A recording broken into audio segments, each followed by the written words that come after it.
Today in history, August 28, 1914, Ferdinand has met his demise. Europe is tense as the Austrians are preparing for intervention. Soon, the Russians would jump to the defense of Serbia, while Germany supports Austria unconditionally. As the French and British are making up their minds about the conflict, a German declaration of war would change everything. Let's find out more. Imagine waking up in your home not knowing that today would go down in history as the day the world changed forever. If you were awake in Europe on this day in 1914, that would be exactly what was happening. There was no social media, no internet, no television, only newspapers and word of mouth to inform you about the events that had been unfolding since the previous day. The assassination of Archduke Franz Ferdinand had sent shockwaves across the continent, but most people still had no idea how it would impact their daily lives. For now, the politicians were making up their minds about whether or not they would intervene. In Sarajevo, the city where Ferdinand met his demise, life was slowly returning to normal. As the Austrians were making their way to the capital, the people of Sarajevo went about their day, but little did they know the city would soon become a battleground. While the Austrians were advancing, the Serbian army was hastily assembled and prepared to defend their country. By the 28th, the Austrians were at the border ready to intervene. The Serbian leadership knew they couldn't win a war against such a powerful empire, but they would put up a fight. Across Europe, the public was tense, but largely unaware of what was really happening. The French and British were making up their minds about the conflict. But while they were deliberating, a German declaration of war would change everything. But we're getting ahead of ourselves.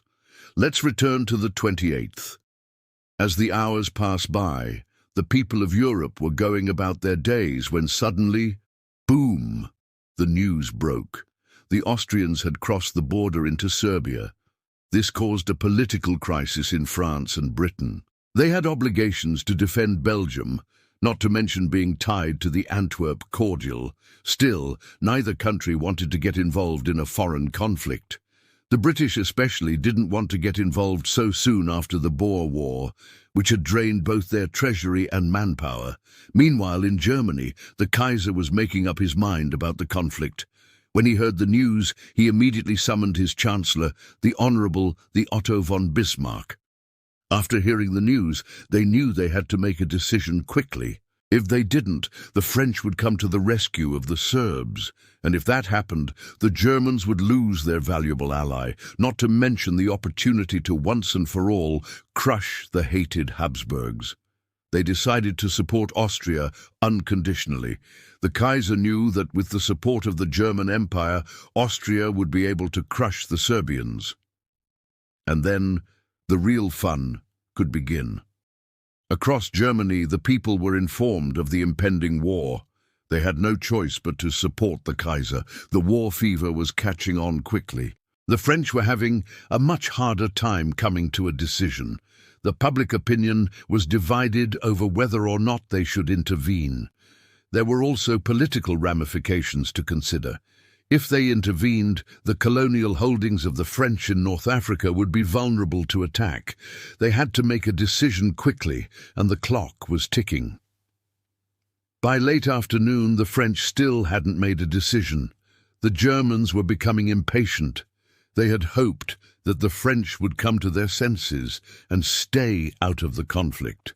But it seemed as though they would have to make a decision soon. Then came the news that changed everything. The French had declared war on Germany. The Germans were caught off guard. They had hoped that the French would stay out of the conflict, but it seemed as though they would have no choice but to intervene. In Britain, the news of France's declaration of war caused a political crisis. The British had obligations to defend Belgium, not to mention being tied to the Antwerp cordial. Still, neither country wanted to get involved in a foreign conflict so soon after the Boer War, which had drained both their treasury and manpower. But the news of France's declaration of war changed everything. The British had no choice but to intervene. As the hours passed, the people of Britain waited anxiously for news from their leaders. Would they go to war? As the night wore on, the answer became clear. The British would go to war. Across the empire, the people were informed of the impending conflict. They had no choice but to support the crown. The war fever was catching on quickly. In Belgium, the people were going about their daily lives when suddenly, boom, the news broke. The Germans had declared war on them. The Belgians were caught off guard.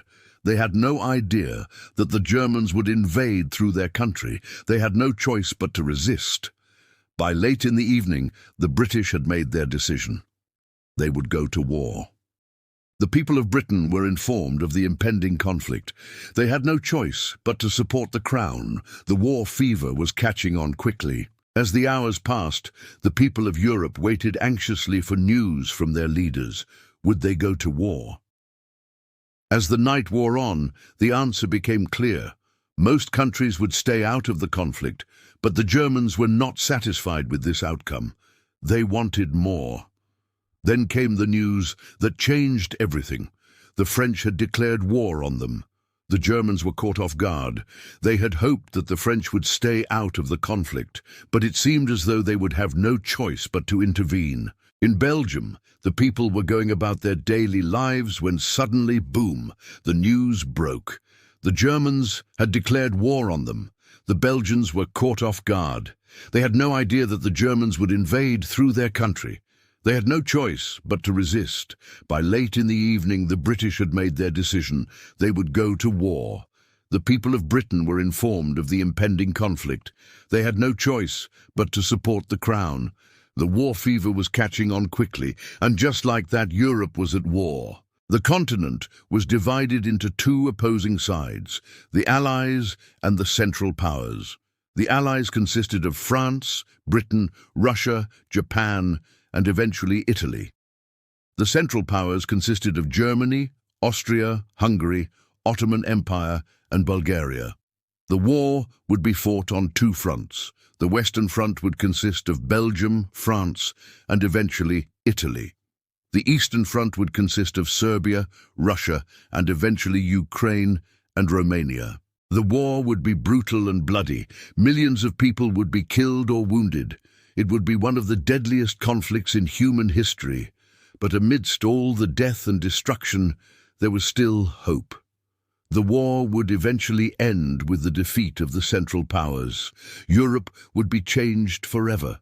The Russian and Austro-Hungarian empires would collapse. The Ottoman Empire would cease to exist. Germany would be stripped of its colonies and forced to pay reparations. But out of the ashes of this great war would rise a new world order.